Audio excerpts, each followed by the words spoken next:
going down CompTIA's pathways, they give you kind of a layout from beginning towards, more advanced certification paths, depending on where you are in your career. If you don't know anything about IT, you can start out with IT fundamentals, very entry-level certification. It'll walk you through getting all the basics of IT.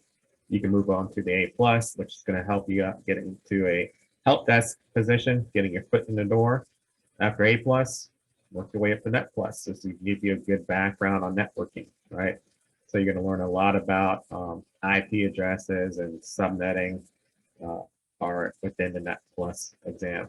A lot of terms, terminology that you'll start to get familiar with as well in the Net Plus.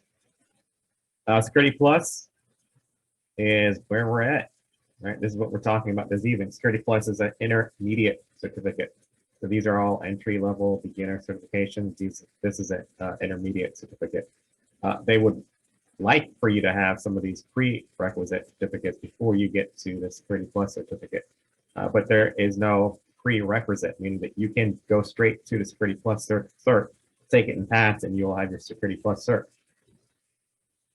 Some of the more, specialized pathways, if you want to go down the avenue of being a Linux, CLI, command line interface programmer.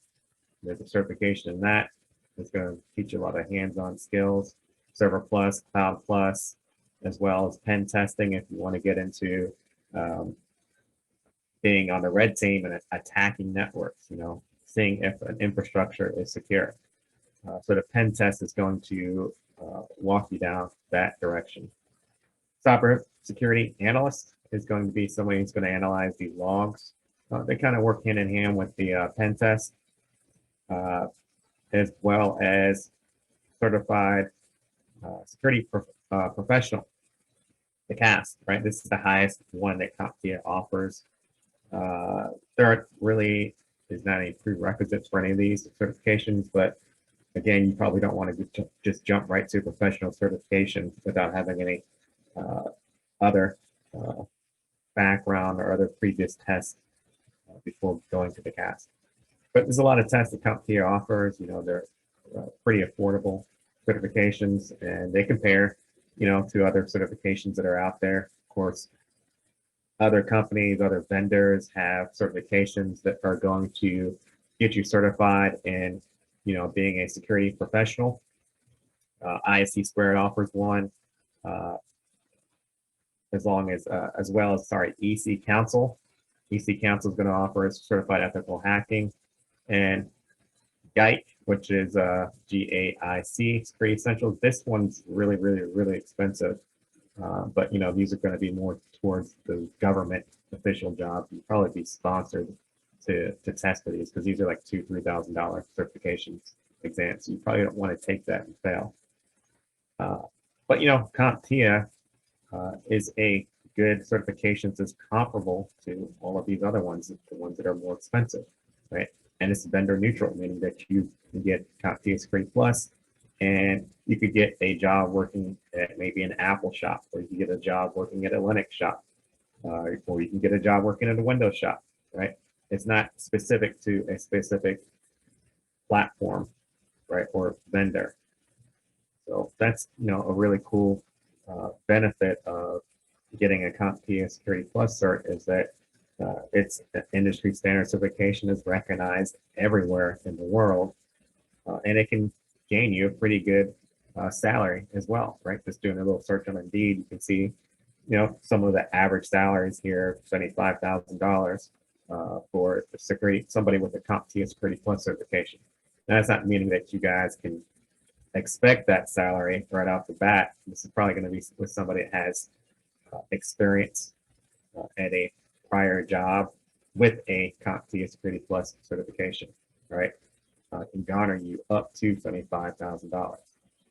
So if you're looking for a career change, and you're looking to be becoming a security administrator, help desk manager, an auditor, right, for pen testing and vulnerability assessments, all that stuff we talked about, Security Plus, and all these other job titles, look for your Security Plus. It's going to open up a lot of doors, right? going to make your resume stick out more so than other people's resumes. So what you guys have come here for, what can you expect on exam? Some of you guys have never even taken a CompTIA exam. So let's talk about, first off, the domains. What's changed? What's changed with 501 versus 601? Well, 501 had 6 domains, and now 601 has 5 domains. So they kind of concise a lot of the material to make it look as though it's less material, when in reality it's actually going to be a lot more examples. There's a lot more material in the 501, because the 601 is going to be talking about new technology that wasn't out 3 years ago when the 501 came out.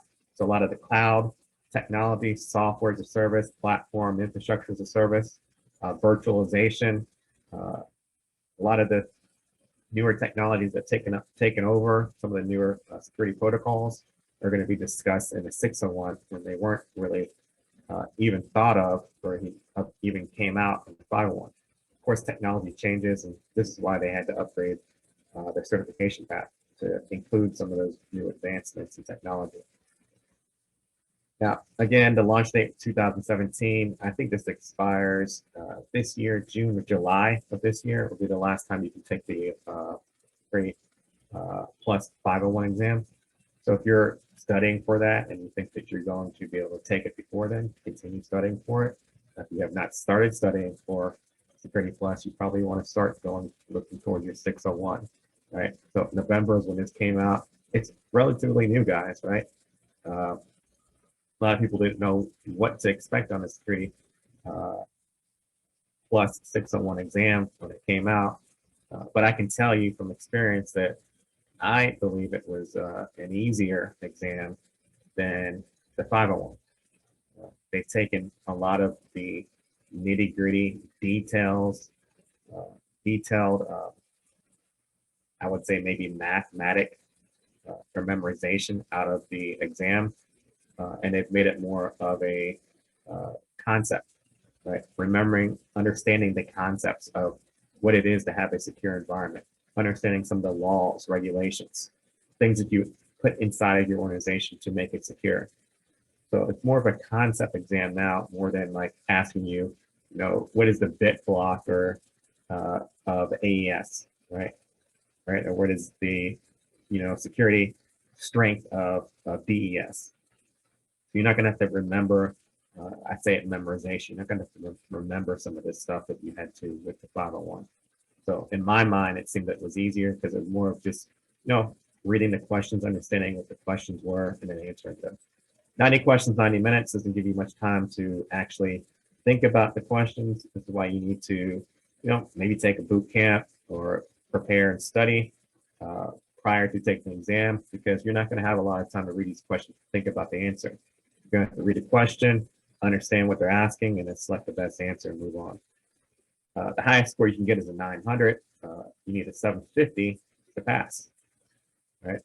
So I've had people, take the exam and get a 751. 751, a pass is a pass. Your employer is not going to see your score. As long as you pass, that's what's going to show up on your resume or on your badge when you get it, because if you pass. It says, prior experience recommended, maybe get your Net Plus or 2 years of prior experience of working in IT will help you succeed on the exam. This is where the Security 501 expires July. Right? And testing centers or online testing. Online testing is brand new, guys. It used to have online testing, but COVID has made us be able to take tests remote, right? So we have these proctors that watch people take exams from home. And don't think you're going to be able to get away with things more so than taking an exam at home, because it's really strict, right? Can't have anybody in your room, can't talk, can't have any noise. Any of these are red flags for them to terminate your exam, right? And you don't want to pay $370 to have your mom or dad or brother or somebody walk in the room that you're testing, and the proctor say, hey, we're going to have to terminate your exam. We're going to have to revoke your exam because we thought you were cheating. These are revocable terms. So be careful when you do take your test online. Make sure you're in a place where you're going to have an hour and a half if you need it, where nobody will disturb you, no noise, no surrounding distractions of any kind. So you can stay at your desk for that entire period. I want to say that the exam before 501 was $350, so maybe they raised the price to $20. So what are some of the objectives? What are some of the things that you can just think of discussing on the exam when you take boot camp? The main one, threats, attacks, vulnerabilities. Here we're going to be talking about the viruses. I would constitute all of these as viruses, right? What are threats and attacks? Things that are going to make your environment less secure, compromise your environment. So we have email attacks with phishing, where you get these solicited emails. Hey, I'm your long lost ancestor from Africa. I have $1 million. Please fill out this information. I'll give you 500,000, right? And you simply replying to that email is a phishing attack, because now they know that email is real. Smishing is going to be instant messaging, right? SMS. Short message service is what it stands for. So now they have these instant message text messages that you get nowadays where, hey, your Wells Fargo account has been compromised. Click on the link below to verify it's you, right? And that's a smishing attack. Phishing is going to be the same thing as phishing with a PH. So phishing is voice solicitation. So now you're getting a phone call from Wells Fargo saying that, hey, we saw that your account's been compromised. Can you verify the last 4 digits of your social security number, right? Hang up, call them back, say, hey, can I call you back, Wells Fargo? I'm not sure if you're really Wells Fargo. Let me give you a call back. We all know what spam is on email that you've opted out of that you no longer want, but you're still getting it. Spear phishing is the same thing as phishing attacks, except now we're targeting spear. Think about your phishing. You're targeting a specific group of individuals. So you could be targeting a specific group of people at a corporation like accounting, right, or finance. Right? These are the people that control the money. So maybe let me send an email to a group of accounting individuals and see if somebody falls for it and replies back. Dumpster diving, right? These are threats, attacks, vulnerabilities. You don't want to throw out your data inside the trash can and somebody goes through rummaging looking for paper that's not shredded or hard drives that have not been properly sanitized, right? Sanitation is something we'll talk about as well. So how do we sanitize that data? How do we format? How do we degauss? How do we incinerate, destroy, pulverize, make sure that data is not retrievable? Shoulder surfing, somebody looking over your shoulder where you're typing in data. So we have this happen, in workplaces. Any of you guys who are still at work would know you can get a screen protector to kind of mitigate against this. What are some type of exercises that we could do to simulate some of these threats, attacks, vulnerabilities? Well, we got the red team and blue team. And no, we're not talking about Halo, the red and blue team, but we're talking about the red team, the attacking team, and the blue team, the defending team. So what we have is these exercises that happen in organizations where people will come to work and they will pretend to be a hacker on the red team. And then the other people will try to be the ones that defend against it. Right? So you got this little game simulation. And I've actually seen some game simulations where people who successfully attack and hack the network will be able to level up their character. So it makes it, why do they do this? Because it makes the exercise more enjoyable. People are going to really go home and try to hack the environment so they can level their character up. And people are going to try and defend it so they can level their characters up. And you got a referee, the white team, who's monitoring, officiating this. Then you have the purple team, which might be a new term for some of you guys. This is the team that's going to make sure the red and blue team are actually doing their due diligence. The red team is actually doing the best they can do to attack, and the blue team is doing the best they can do to defend, right? Other types of testing, penetration testing, white, black, and gray box. So we talk about this, in 501, and it repeats over to 601. Pen testing is going to be simulating a hacker attacking the environment. And if we do a white box penetration test, this is going to mean that we know everything about that organization, right? So we would typically be an internal employee if we have access to everything. We know all of the servers, IP addresses. We have all the information about the environment. We would be an internal employee, white box pen testing. Black box is the opposite. I always say, hey, if you looked inside of a box and the lights turned off, can you see what's inside the box? No, you can't see what's inside the box. So you don't know anything about the organization. You don't have any information about the servers, about the employees that work there, the IP network scheme. You don't know anything about it. So you're basically simulating an external attacker or a hacker who knows nothing about your organization. And gray box, maybe you're given some information. Cloud models, we'll talk about private cloud, public cloud, hybrid clouds, community clouds. These are all different cloud models when we're talking about moving your infrastructure that's on-premise to an infrastructure that is no longer on-premise, which means it's no longer at your organization, it's in the cloud, meaning it resides at Azure or AWS, somewhere off-site. So now you have to pick up the phone and you have to call somebody to reboot a server. What type of cloud model do you want? Well, we'll discuss in Security Plus. Private clouds are going to be clouds in which only people internally have access. Public cloud, everybody has access to the cloud. This could be like AllaTrader or carguru.com, where everybody's going to be able to access and look at data on that particular environment or infrastructure.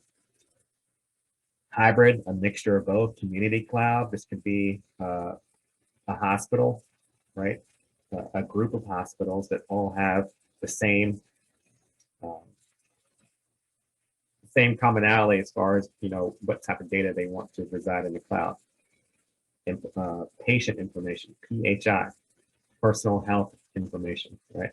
So we can share the cost of this community cloud because we're all hospitals and we're all putting patient information inside the cloud. And we know that it's going to be secure because HIPAA is going to secure that information, that PHI. And this cloud is available for all hospitals. If you're a hospital and you need to secure your information, use our community cloud.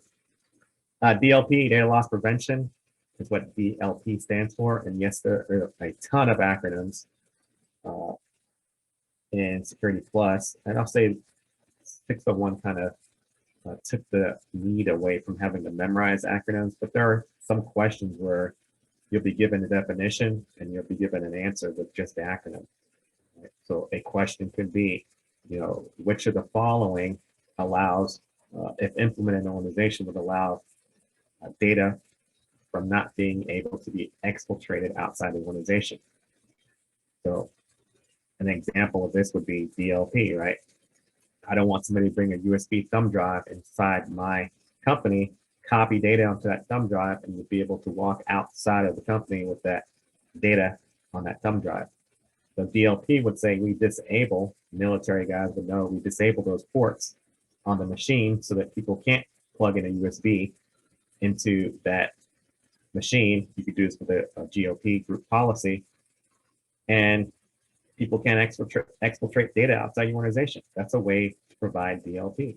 Or to say, hey, you can't bring your phone, you can't bring cameras, you can't bring any external hard drive, anything that can copy data onto your machine that take it outside the organization. It's not allowed in the organization, right? That's avoiding the risk of data loss.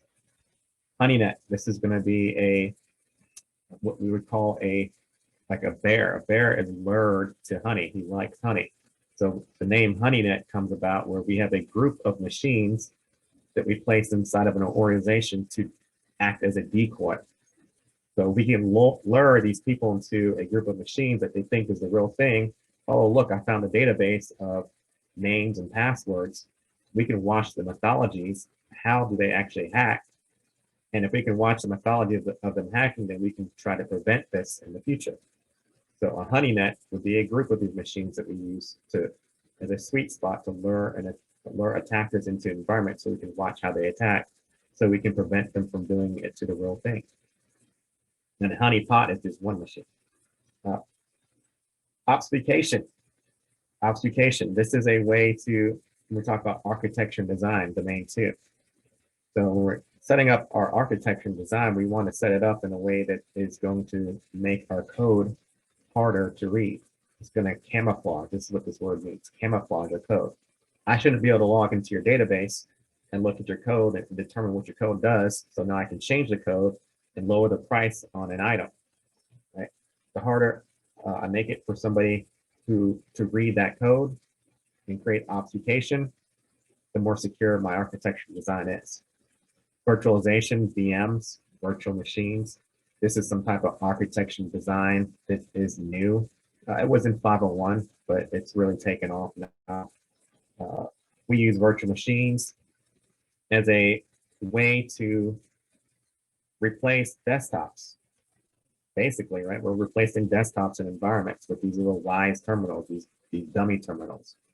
So really nothing, no data resides on these dummy terminals. They're just a machine that's used to broker a connection to a host machine that actually has these desktops spun up on those machines. So elasticity and scalability is the benefits of virtual machines, right? Elasticity means that you can expand and you can shrink the resources on that virtual machine.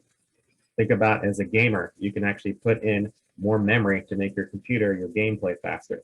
You can add a bigger video card. You can add faster hard drive, more space. You can expand those resources to make your computer stronger, or you can shrink those resources to take those resources away when you don't need that amount of resource. That's what VM allows you to do, but it allows you to do it in real time, right? It's called a hot swap, hot pluggable, because you don't have to power off the VM to do a lot of these things. Some of them, like CPUs, yeah, you have to power them off, but majority of the things you can do while the machine's turned on. Scalability means I can ramp up, ramp down very quickly. If I have, looking at my time, guys, if I have 1,000 people getting hired starting on Monday, as a help desk technician and me having to roll out 1,000 machines, that's going to take a long time. But in VM environment, I can just at a click of a button spin up 1,000 machines, and within an hour or two, I got 1,000 machines ready for people to go and get. Implementation domain 3, we talk about protocols that you can use to make your environment more secure. Some protocols are strong, some are weak. Telnet is a weak protocol, port 23. This is going to allow us to see information when we go to remote into a machine. This is what Telnet does. Telnet allows me to tell into a machine, remote into a machine and manage it, right? But the problem with port 23 and Telnet is that when I type in my username and password, it's in clear text. So we use SSH as a way to make sure when we remote into that machine, port 22, secure shell, that those credentials are encrypted, they're secure. SNMP, Simple Network Management Protocol, or sometimes I like to say Simple Network Monitoring Protocol. This is a protocol that we use to port 161 to be able to send traps or alerts or polling requests on different machines in my organization. Did this machine run out of hard drive space? Is it under a denial of service attack where my CPU is spiked at 99%? All of these things that we use, maybe SolarWinds or any other monitoring tools to get alerts so that we can be proactive and try and fix them before it becomes a problem. We have to have this port number SNMP enabled and open in order for us to be able to monitor the heartbeat of that machine. That basically sends out a heartbeat request and says, hey, are you alive? And if I don't get a heartbeat back saying within a certain period of time that he's alive, then I know I'm going to get an alert and I need to go check on that machine to make sure he's healthy. Right, SMTP, Simple Mail Transfer Protocol, port 25. This is for mail, right? Sending email. IDS, IPS, we talk about implementing things inside of the environment. Intrusion detection system and intrusion prevention system. A detection system is just that. It's going to detect when an attack has happened. But you can only detect an attack after it's happened. So this is a reactive tool. Proactive tool right here, something that's going to prevent it from occurring in the first place, is an IPS, intrusion prevention system.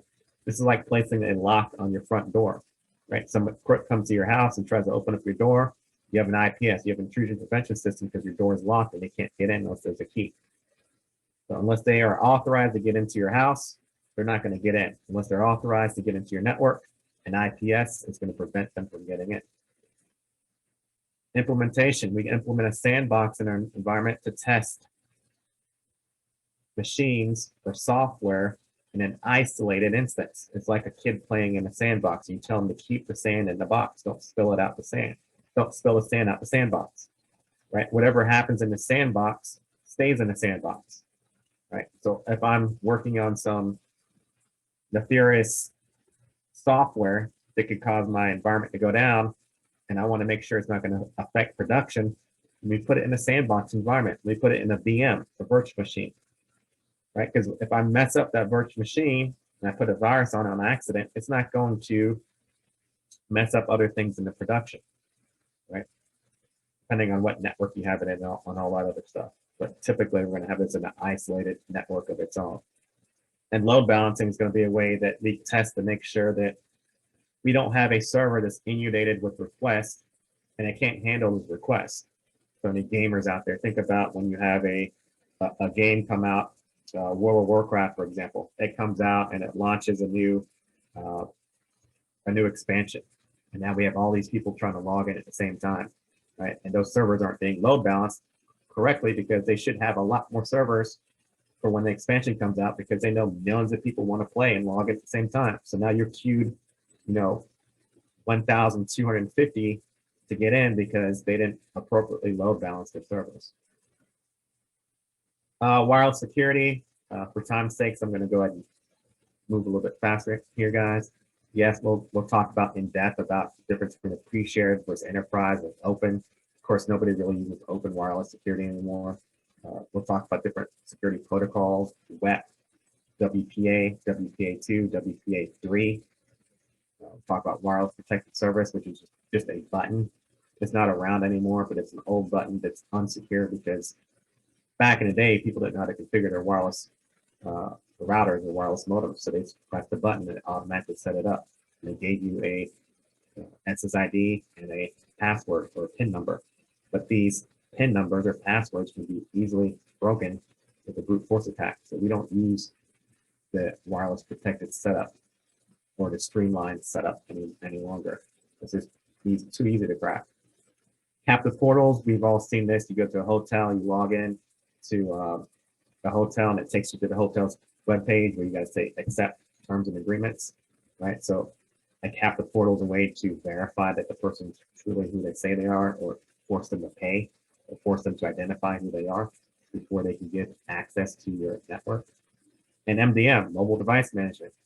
A lot of companies nowadays, before they give you a cell phone, we were in an iPhone shop at a corporation I worked for.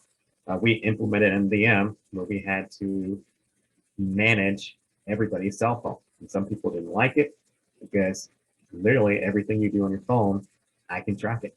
I can see what time you left your house, when you got to work, where you went to for lunch, right? Because GPS is an ability on a phone, and I have the ability to track that. But things that we're worried about mainly is the phone that we gave you, right? The company-owned device has our data on it. And if you lose that phone, I want to be able to delete that phone data, save my company data. So these are the things we'll talk about in mobile device management. Operation incident response. I'm not going to go over all of these for time's sake, guys. I could, but just know we'll talk about in depth about some of these protocols, what they're going to be used for, and we're talking about reconnaissance. Reconnaissance is going to be what I considered gathering information. Right? You get hired to a company, and if you work for an MSP, which I've worked for before, I forgot to introduce myself, but 15 years in the field, working, starting at IBM, and I worked for MSPs, which support multiple corporations. You get thrown into a company where you know nothing about their setup and you got to figure it out yourself. So you can run these commands here to fingerprint, to kind of lay out the network, see what things exist. Nmap, network mapping. This is going to tell you all the IP addresses that are available, the scheme, what machines are on, and make sure to tell you services, protocols that are running. Okay, I see this is a printer. I see this is a web server. I see this as the main controller, right? So Nmap's going to give us a lot of information about what's in the network. NSLookup is going to give me my DNS information. IPconfig is going to give me my IP address information.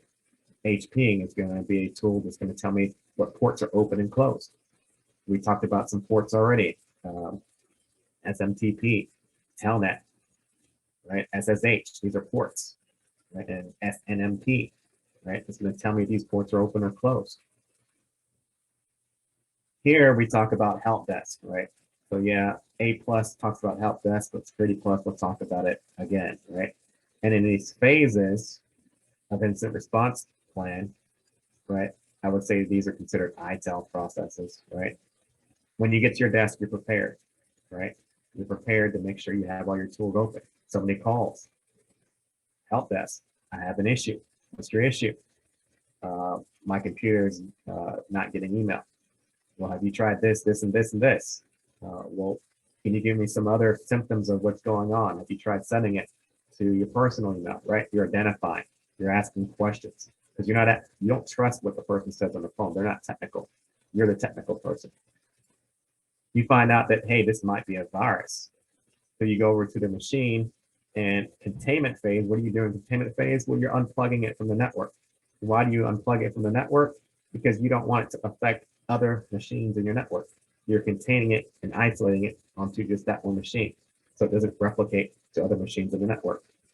Eradication, this is where you're going to take your antivirus software, malware bites, get rid of it. Recovery phase, you might have to back up, recover some data, and lessons learned, you go back to your desk, you type in your notes. Hey, we found out Judy's machine had a virus. I told her to stop going to websites.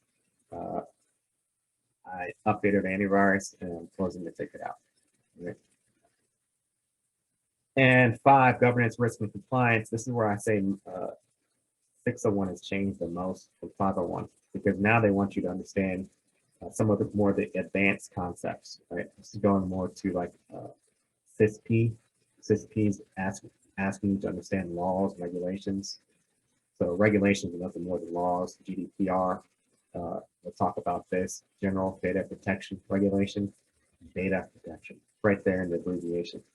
So this is going to be something that data processors would have to abide by to make sure that your data is protected, right? GDPR typically was designed for EU citizens, European Union citizens, but the data protection, regardless, is going to be saying that they have a right to be forgotten. They have a right for their data to be protected.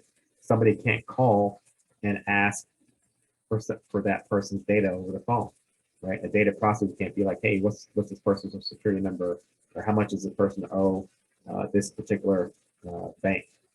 It's illegal because there's a law protecting against it. Right? And every state, depending on where you are, has different laws you have to abide by. This is known as data sovereignty. PCI DSS, right? Payment card industry. I don't know why I wrote that in there twice. But PCI DSS is another law, for example. This is a law stating that if you work in an organization, say one of my clients I work for, Kaiser Permanente, was a campaign that we had in this call center I worked for. And they took payment card information on the phone. So we had an audit coming up where we had to make sure that they were PCI DSS compliant. What does this mean? This means that when people take credit card information on the phone, they take it in a secure manner. And we actually had some people that weren't doing it in a secure manner. They were opening up notepads, typing in people's credit card information, going home and buying stuff online. And we had to call the cops. Cops showed up and arrested these people, right? And this is not good for our chances of passing an audit. So we had to come up with policies to say, hey, we're going to make it so that people can't create notepad on their desktop. We're going to make it so people can't bring things into work like a pen and paper to write down credit card information. We're going to make our environment secure when it comes to PCI DSS standards so that we can make sure that the client's information is not being copied to be used later. ISO standards, yeah, you will definitely see a question on the exam dealing with the differences between these numbers. That's why I wrote it out here. 3100 is an ISO. What is the ISO standard? These are international standards, right? So we have one that's called the NIST, which is national, United States, and ISO, which is international, meaning that your company resides in different locations around the world. So the 3100 is going to be an international standard framework protecting against, not protecting against, dealing with RMF, risk management framework, right? A framework is a guide. Like you go to a store, at Walmart, you buy a desk, and you can follow the guide, build the desk, right? It's just a guide that you can use, best practice, or you could build a desk on your own, which is what I do, and I always have screws missing. So maybe I should follow the guide. But a framework is a best practice. Hey, this is how we would, for 3100, mitigate against risk management framework. 27701 is the privacy framework. How do we protect the privacy of our employees? PII and PHI, personal identifiable information, social security number, credit card number, anything that can correlate back to that user's first and last name, right, is considered privacy. HR deals with privacy of people's data. 27002, this is a framework of how we implement security, information security management, right? How should we implement an international standard framework to secure information in our organization? Well, this is a framework on how we would do it. Once we follow directions in this manual, right, this manual, then we could become ISO 27001 certified. So this is a certification if you follow the 27002 framework to implement a secure information security environment. SOC 2 versus SOC 1, we were doing one of these before I left that company. Auditors would come in, they come in quarterly, they come in yearly, and they would run these SOC reports. SOC report is going to give you a report on how secure the environment is. A type 1 report is going to be one in which, do you have the documentation proving that you're implementing different policies, regulations? Do you have a PCI DSS policy in your organization? Have people read it? Can you provide that documentation of how you have adapted PCI DSS in your organization, right? Now, if you can't provide me the documentation, there's no point in me doing a SOC 2. SOC 1 is going to say, prove to me you have paperwork documentation. SOC 2 is going to be like, all right, now I'm going to come in your environment and I'm going to test it. I'm going to test that you have to have actually implemented what you said you implemented in your paperwork. The SOC 2 is a lot longer, a lot more detailed than a SOC 1. It can take 6 months or more to do a SOC 2 audit. Risk assessment types, and we can talk about it. We're at the end now. Again, how can I, when we talk about risk, how can I come into my organization and assess my risk? Now, a qualitative risk assessment is going to be one in which it's quick, it's fast, it's easy. It's usually done by a survey. Anybody can do it. You go to Chick-fil-A. Chick-fil-A is going to give you an assessment, a survey. Rate your experience 1 to 10. Are you happy with the drive-thru? How happy you're with the sandwich? You're giving a score 1 to 10, 10 being the best, right? This is a qualitative assessment because based on their assessment, your feedback, they're going to do things to speed up the service, mitigate the risk of you driving off and going somewhere else. Popeyes, right? Quantitative assessment is going to be one in which it's going to be a more detailed, lengthy assessment. It takes somebody with expertise to do it. There's a quantitative assessment, you're going to get a monetary valuation. Hey, Sue, or receptionist, how much, I need you to do a quantitative assessment. Tell me how much the equipment is in the IT room. Now, is Sue going to be able to do that? No, she has no clue how much a server costs, how much that IPS costs. IPS is like $80,000. Sue's not going to be able to give you a quantitative assessment on that machine costing $80,000. So you'll need somebody of expertise to do that. And you're going to need some time in order to do it. You're not going to be able to do a quantitative assessment in a day, right? You can do a qualitative in like a couple seconds in a survey. The quantitative, you're going to get a dollar figure. So it's going to be a little bit longer, right? There's formulations, mathematical equations that we'll talk about in these as well. So that's a gist of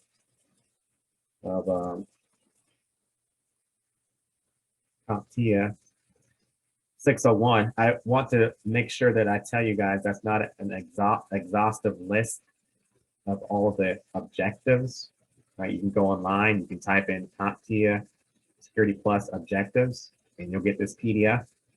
And this PDF will go on and it'll give you all the threats. See, we talked about a little bit of these right here, but I didn't go over all of these, right? There's a list of things, right? A list of things. And we go to domain 2. There's a list of things. We talked about a honey net. There's a honey pot. We talked about that. Right? But there's a list of things, right? And the list goes on, and the list goes on. And I'll say this: don't get overwhelmed with this list, guys. If you decide to take my boot camp, trust me, I make this course very simple. If you didn't get the drift of what I went over and how easy it is for you guys to comprehend and learn some of these concepts. Which of the following is most likely to outline the roles and responsibilities of data controllers and data processors? Which of these laws, which we talked about, responsible for data processing and data controllers? You guys can type the answers in if you're there.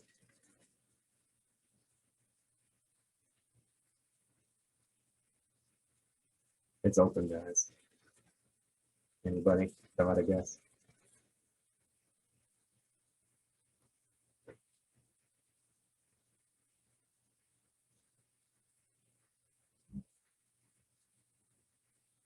We got C. We got C. C. Data processors. Which one talks about data? Which one has data in the abbreviation?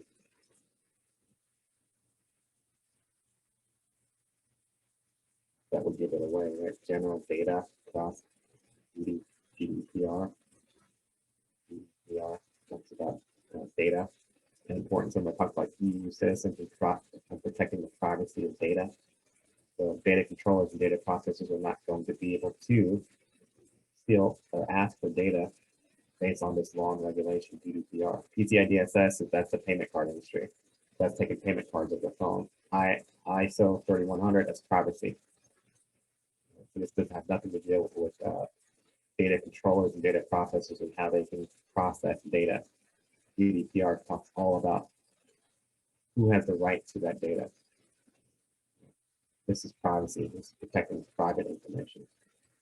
So it would actually say responsibility to protect the privacy of the individual. ISO.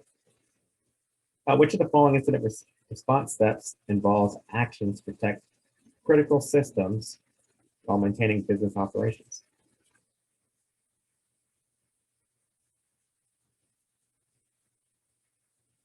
Yep, the payment, 100%, right? So we went over that as well. So these are some of the questions, guys. These are real live questions you could see on the exam, right? Real live questions you could see on the exam. Multiple choice. You will have some simulations too, but just click and drag. So I'll say that they're probably the easiest part of the exam because it's just clicking and dragging where things belong. And then the multiple choice, which could tie you up sometimes. Other than that, call us. Our next boot camp starts March 22nd. So if you want to get in with the class, you can come here. We're in Atlanta, Sandy Springs. All the information's in the chat, by the way, guys. Information for phone number, information for contacting us, emailing us, all of that stuff is going to be in the chat. It's here on the slide. Follow us on LinkedIn. We have these webinars from time to time, so you guys can join in on these webinars. I'm going to go ahead and stop the recording. My video is not